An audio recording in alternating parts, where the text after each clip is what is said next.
બીજા નંબરનો સંદ આવે છે ટોટક. 12 અક્ષરના સંદોની અંદર આપણે વાત કરીએ તો સૌપ્રથમ ભુજંગી, એની પછી આવે છે બીજા નંબરનો ટોટક. ટોટકનું બંધારણ છે ચ ચ ચ ચ.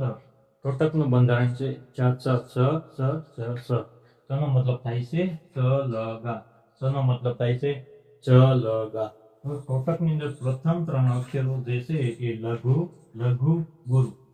સ લ ગા. સ નો મતલબ લઘુ, લ નો મતલબ લઘુ, ગા નો મતલબ ગુરુ. સ લ ગા ની અંદર લઘુ, લઘુ, ગુરુ આવી રીતના અક્ષર આવશે. એની પછીનો 12 અક્ષરમાં સંદ છે જે આપણે દ્રુત વિલંબિત કહેવામાં આવે છે.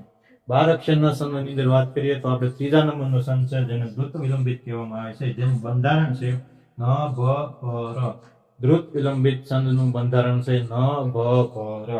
ન નો મતલબ થાય છે નસલ, નસલ. અને અંદર પ્રથમ 3 અક્ષરોની વાત કરીએ તો લઘુ, લઘુ, લઘુ.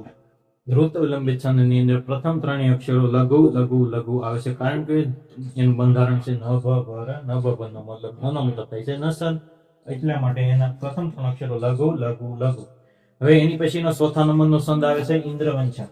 જે 12 અક્ષરના સંદોની અંદર ચોથા નંબરનો સંદ આવે છે જે આપણે ઇન્દ્રવંશા કહેવામાં આવે છે. ઇન્દ્રવંશાનું બંધારણ જોવા જઈએ તો ત ત જ ર. વંશાનું બંધારણ ત ત જ ર રહેશે. તનો મતલબ થાય છે તા રા જ. અને એની અંદર પ્રથમ 3 અક્ષરો આવે છે ગુરુ, ગુરુ, લઘુ. ઇન્દ્રવંશા સંદનું બંધારણ છે ત ત જ ર. તનો મતલબ થાય છે તારાજ. અને તેના પ્રથમ 3 અક્ષરો આવે છે ગુરુ, ગુરુ, લઘુ. ઓકે. પછી 5 નંબરનો સંદ જે આપણે વંશસ્થ કહેવામાં આવે છે. 12 અક્ષરના સંદોની અંદર 5 નંબરનો સંદ વંશસ્થ આવે છે. વંશસ્થની અંદર એનું બંધારણ છે જ ત જ ર. વંશસ્થનું બંધારણ છે જ ત જ ર. હવે જનો મતલબ થાય છે જ ભા ન. અને પ્રથમ 3 અક્ષરો આવે છે લઘુ, ગુરુ, લઘુ. વંશસ્થ સંદની અંદર પ્રથમ 3 અક્ષરો આવે છે લઘુ, ગુરુ, લઘુ. 14 અક્ષરો વાળા સંદ. અક્ષરમેળ સંદની અંદર હવે આપણે વાત કરવાની છે 14 અક્ષરો વાળા સંદ. એની અંદર ફક્ત ને ફક્ત એક જ સંદ આવે છે. 14 અક્ષરો વાળા સંદની અંદર ફક્ત ને ફક્ત એક જ સંદ આવે છે જેનું નામ છે વસંત તીર્થા. તો આજે આપણે અક્ષરમેળ સંદની અંદર 14 અક્ષરો વાળા જે સંદ છે એમાં આપણે વસંત તીર્થાનો પણ અભ્યાસ કરવાનો છે. અક્ષરમેળ સંદની અંદર 14 અક્ષરમાં એક જ સંદ આવે છે જે છે વસંત તીર્થા, જેનું આપણે અહીંયા વિગતે ચર્ચા કરી છે. તો 14 અક્ષરો વાળા સંદોની અંદર વસંત તીર્થા નામનો સંદ છે. હવે આ સંદનું બંધારણ જો આપણે જોવા જઈએ ત ભ જ ગા ગા. અને તનો મતલબ થાય છે તા રા ચ. પ્રથમ 3 અક્ષરો આવે છે ગુરુ, ગુરુ, લઘુ. 14 અક્ષરો વાળા સંદની અંદર વસંત તિલકા સંદ આવે છે. આપણે જેનું બંધારણ છે ત પ જ ગા ગા. તનો મતલબ થાય છે તા રા જ. અને પ્રથમ 3 અક્ષરો આવે છે ગુરુ, ગુરુ, લઘુ.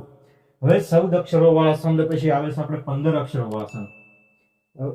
15 અક્ષરો વાળા સંદની અંદર પણ ફક્ત ને ફક્ત એક જ સંદ માલિની સંદ આવે છે, બાકી એમાં કોઈ સંદ આવતો નથી. તો એની અંદર આપણે 15 અક્ષરો વાળા સંદોની અંદર માલિની સંદની વાત કરીએ તો માલિની સંદનું જે બંધારણ છે જે ન ન મ ય ય. માલિની સંદનું બંધારણ ન ન મ ય ય. નનો મતલબ થાય છે ન સ લ. હવે માલિની સંદની અંદર પ્રથમ 3 અક્ષરો જે છે જે લઘુ, લઘુ, લઘુ. 15 અક્ષરો વાળા સંદની અંદર એક જ સંદ છે જેનું નામ છે માલિની. એનું બંધારણ છે ન ન મ ય ય. ન નો મતલબ થાય છે નસલ. અને પ્રથમ 3 અક્ષરો જેમાં લઘુ, લઘુ, લઘુનો સમાવેશ થાય છે. અહીંયા એક ગુરુ અક્ષર આવતો નથી. હવે વાત કરીએ આપણે 17 અક્ષરો વાળા સંદની. હવે આપણે વાત કરવાની છે 17 અક્ષરો વાળા સંદ. એની અંદર મંદાક્રાંતા સંદ આવે છે સૌ પ્રથમ. તો 17 અક્ષરો વાળા સંદની અંદર મંદાક્રાંતા સંદ સૌ પ્રથમ આવે છે. હવે મંદાક્રાંતા સંદના બંધારણની વાત કરીએ તો મ ભ ન ત ત ગા ગા. અને આમાં એક નવો શબ્દ આવે છે જેને આપણે કહીએ છીએ યતિ. યતિનો મતલબ થાય છે અટક સ્થાન. મંદાક્રાંતા સંદની અંદર યતિ આવે છે જેમાં અટક સ્થાન પણ આને કહેવાય છે.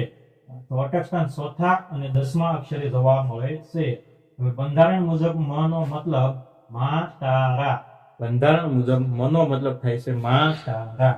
તો પ્રથમ 3 અક્ષરો મંદાક્રાંતા સંદની અંદર પ્રથમ 3 અક્ષરો ગુરુ, ગુરુ, ગુરુ.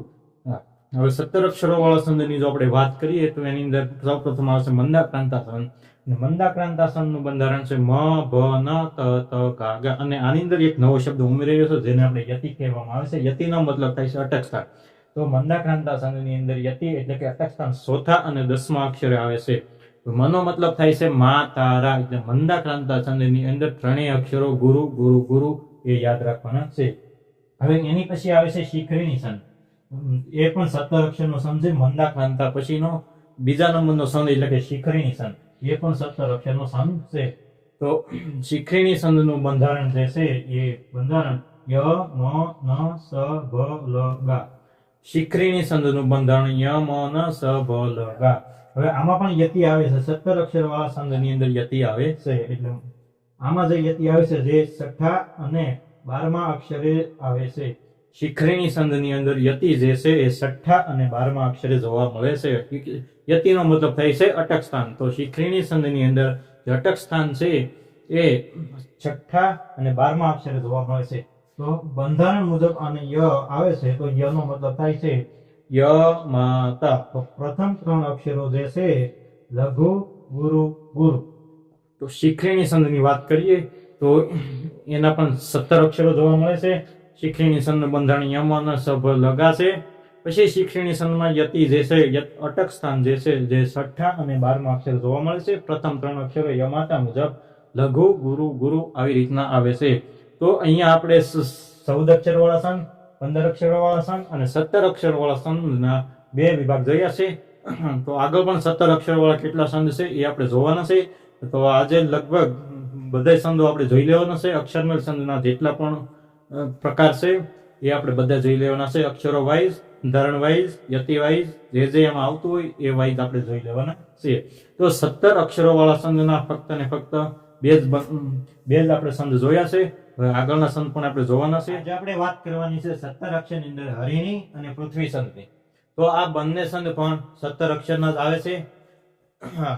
તો હવે આપણે સૌપ્રથમ વાત કરીએ હરિણી છંદ, જે આપણે 17 અક્ષરની અંદર ત્રીજા નંબરનો છંદ છે, જે આપણે હરિણી કહેવામાં આવે છે. તો હરિણી છંદની અંદર એનું બંધારણ છે ન સ મ ર સ લ ગા. હરિણી છંદનું જે બંધારણ છે જે છે ન સ મ ર સ લ ગા. હવે હરિણી છંદની અંદર યતિ એટલે કે અટક સ્થાન. હરિણી છંદની અંદર યતિ છઠ્ઠા અને 10મા અક્ષરે જોવા મળે છે. નનો મતલબ થાય છે ન સ લ. અને હરિણી છંદની અંદર પ્રથમ 3 અક્ષરો જે છે જે લઘુ લઘુ લઘુ જોવા મળે છે.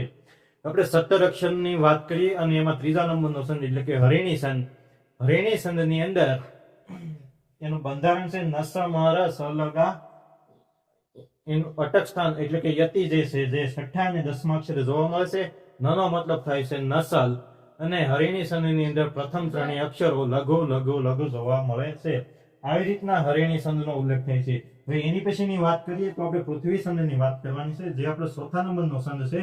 17 અક્ષરો વાળા છંદની અંદર મંદાક્રાંતા, શિખરીણી, હરિણી અને ચોથા નંબરનો છંદ જે છે એ આપણે પૃથ્વી છંદ આવે છે. હવે પૃથ્વી છંદનું બંધારણની વાત કરીએ તો જ સ ય લ ગા. પૃથ્વી છંદની અંદર બંધારણ જે છે જે જસ ય લ ગા. પૃથ્વી છંદની અંદર યતિ એટલે કે અટક સ્થાન જે 8મા અક્ષરે જોવા મળે છે. જનો મતલબ થાય છે જ ભ ન. પ્રથમ 3 અક્ષરો જે છે જે લઘુ ગુરુ લઘુ જોવા મળે છે. હવે 17 અક્ષરો વાળા છંદની અંદર ચોથા નંબરના છંદની વાત કરીએ તો એની અંદર આવે છે પૃથ્વી છંદ. પૃથ્વી છંદ જે છે એનું બંધારણ છે જસ ય લ ગા. જનો મતલબ થાય છે જબાન અને અટક સ્થાન એટલે કે યતિ 8મા અક્ષરે જોવા મળે છે. પ્રથમ 3 અક્ષરો લઘુ ગુરુ લઘુ જોવા મળે છે. તો આવી રીતના આપણે 17 અક્ષરો વાળા છંદોની વાત કરી, જેમાં 4 પ્રકાર હતા: મંદાક્રાંતા, શિખરીણી, પૃથ્વી અને હરિણી. આવી રીતના આપણે 17 અક્ષરો વાળા છંદની વાત કરી. તો હવે આગળ જોઈએ તો 17 અક્ષરો પછી આવે છે 19 અક્ષરો વાળા છંદો, જેની અંદર ફક્ત ને ફક્ત એક જ છંદ જોવા મળે છે. એની પછી 21 અક્ષરો વાળા છંદો, એની અંદર પણ એક જ છંદ જોવા મળે છે. તો 19 અક્ષરો વાળા છંદની વાત કરીએ તો એમાં સૌપ્રથમ આવે છે શાર્દુલ વિક્રીડિત છંદ. તો હવે શાર્દુલ વિક્રીડિત છંદનું બંધારણ જે છે તે મ સ જ સ ત ત ગા. મનો મતલબ થાય છે મા તારા. પ્રથમ 3 અક્ષરો જે છે જે ગુરુ ગુરુ ગુરુ જોવા મળે છે. 19 અક્ષરો વાળા છંદની અંદર યતિ એટલે કે અટક સ્થાન જોવા મળતું નથી. તો શાર્દુલ વિક્રીડિતની અંદર જેનું બંધારણ છે મ સ જ સ ત ત ગા. મનો મતલબ થાય છે માતારા, અને પ્રથમ ત્રણેય જે અક્ષરો છે જે ગુરુ ગુરુ ગુરુ જોવા મળે છે. આવી રીતના 19 અક્ષરો વાળા સંઘની અંદર શાર્દૂલ ક્રેડિટ એક જ સંઘ જોવા મળે છે. હવે એની પછી આવે છે 21 અક્ષરો વાળા સંઘ, જેને આપણે સ્ત્રગ્ધરાગ કહીએ છીએ. 21 અક્ષરો વાળા સંઘની અંદર આવે છે ફક્ત ને ફક્ત એક સંઘ, જેને આપણે સ્ત્રગ્ધરાગ કહેવામાં આવે છે. હવે આ સંઘનું બંધારણ જે છે જે મ ર ભ ન ય ય ય. મનો મતલબ થાય છે આમાં પણ માતારા આવે છે, અને પ્રથમ ત્રણેય જે અક્ષરો છે જે ગુરુ ગુરુ ગુરુ જોવા મળે છે. 21 અક્ષરો વાળા સંઘની અંદર વાત કરીએ તો એની અંદર પ્રથમ આવે છે સ્ત્રગ્ધરા સંઘ. એનું બંધારણ છે મ ર ભ ન ય ય ય. મનો મતલબ થાય છે માતારા. માતારા એટલે પ્રથમ ત્રણેય અક્ષરો જે છે જે ગુરુ ગુરુ જોવા મળે છે. આવી રીતના આપણે 17 અક્ષરો વાળા સંઘ ભણ્યા, 19 અક્ષરો વાળા ભણ્યા, અને 21 અક્ષરો વાળા ભણ્યા. હવે આપણે વાત કરવાની છે મનહર સંઘની. મનહર સંઘ અને અનુષ્ટુપ સંઘ વિશે આપણે વાત કરવાની છે. તો એમાં સૌપ્રથમ આવે છે મનહર સંઘ. મનહર સંઘ જે છે જેના અક્ષરો 31 હોય છે. મનહર સંઘની અંદર અક્ષરો 31 હોય છે. મનહર સંઘની અંદર નવી વસ્તુ એ છે કે આમાં પંક્તિ વાઇઝ હોય છે. મનહર સંઘની અંદર ટોટલ 2 પંક્તિ જોવા મળે છે. એમાં પ્રથમ પંક્તિમાં 16 અક્ષરો અને બીજી પંક્તિમાં 15 અક્ષર. 16 + 15 કરીએ તો આપણને 31 અક્ષર મળી જાય છે. તો હવે આમાં પણ અટક સ્થાન જોવા મળે છે, જેને આપણે યતિ કહેવામાં આવે છે. મનહર સંઘની અંદર જે યતિ છે જે 16મા અને 24મા અક્ષરે જોવા મળે છે. મનહર સંઘની અંદર છેલ્લો અક્ષર હંમેશા ગુરુ જોવા મળે છે. હવે વાત કરવાની છે આપણે અનુષ્ટુપ સંઘ વિશે. મનહર સંઘ પછીનો જે આવે છે જેને આપણે અનુષ્ટુપ સંઘ કહેવામાં આવે છે. તો અનુષ્ટુપ સંઘની અંદર ટોટલ 32 અક્ષરો જોવા મળે છે. આમાં પણ 2 પંક્તિ હોય છે. 16 અક્ષરની 2 પંક્તિ જોવા મળે છે. એમાં પ્રથમ શરણની અંદર આની અંદર શરણ જોવા મળે છે. એમાં પ્રથમ શરણના 5મો અક્ષર, 6ઠ્ઠો અક્ષર અને 7મો અક્ષર એમ જોવા મળે છે. તો 5મો અક્ષર લઘુ, 6ઠ્ઠો અક્ષર ગુરુ અને 7મો અક્ષર પણ ગુરુ હોય છે. તો આવી રીતના મનહર સંઘ અને અનુષ્ટુપ સંઘ વિશે આપણે વાત કરેલી છે.